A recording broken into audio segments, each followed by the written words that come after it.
क्या आप जानते हैं जब विदेश से सामान आता है या जाता है तो उस पर कई तरह के टैक्स लगाए जाते हैं। इसे कहते हैं सीमा शुल्क। चलिए समझते हैं कि ये कितने तरह के होते हैं। पहला है इंपोर्ट ड्यूटी अर्थात आयात शुल्क। जब विदेश से सामान भारत में आता है तो इस पर टैक्स लगाया जाता है। उदाहरण के लिए अगर आप अमेरिका से मोबाइल मंगाते हैं तो उस पर आयात शुल्क देना होगा। दूसरा है एक्सपोर्ट ड्यूटी निर्यात शुल्क। जब भारत से सामान विदेश भेजा जाता है तो उस पर टैक्स लगता है। उदाहरण के लिए अगर भारत से चावल निर्यात हो रहा है तो उस पर निर्यात शुल्क लगाया जाएगा। तीसरा है प्रोटेक्टिव ड्यूटी अर्थात संरक्षण शुल्क।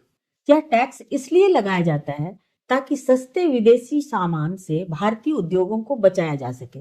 उदाहरण के लिए चीन से सस्ता खिलौना आने पर उसे महंगा करने के लिए सरकार यह शुल्क लगाती है। और चौथा है एंटी डंपिंग शुल्क अर्थात जब कोई देश जानबूझकर सस्ता सामान बेचकर भारतीय बाजार को नुकसान पहुंचाना चाहता है तो यह शुल्क लगाया जाता है। उदाहरण के लिए सस्ते स्टील पर एंटी डंपिंग शुल्क लगाया जाता है। पांचवा है काउंटर वेलिंग शुल्क। जब किसी देश की सरकार अपने उद्योगों को सब्सिडी अर्थात सरकारी मदद देती है तो उसके उत्पाद बहुत सस्ते हो जाते हैं।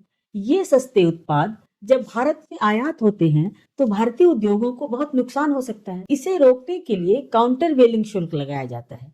उदाहरण के लिए मान लीजिए चीन की सरकार अपने स्टील उत्पादकों को सब्सिडी देती है। इसका मतलब चीन का स्टील भारत में बहुत सस्ते दामों पर बिकने लगता है। अब भारत के स्टील कंपनियां इतनी सस्ती कीमतों पर कम्पीट नहीं कर पाएंगी। ऐसे में भारत सरकार उस आयातित स्टील पर काउंटर वेलिंग शुल्क लगाती है ताकि उसकी कीमत बढ़ जाए और भारतीय कंपनियां बाजार में टिक सकें। अर्थात काउंटर वेलिंग शुल्क का मतलब है विदेशी सरकार की सब्सिडी का असर खत्म करना और अपने देश के उद्योगों को बचाना।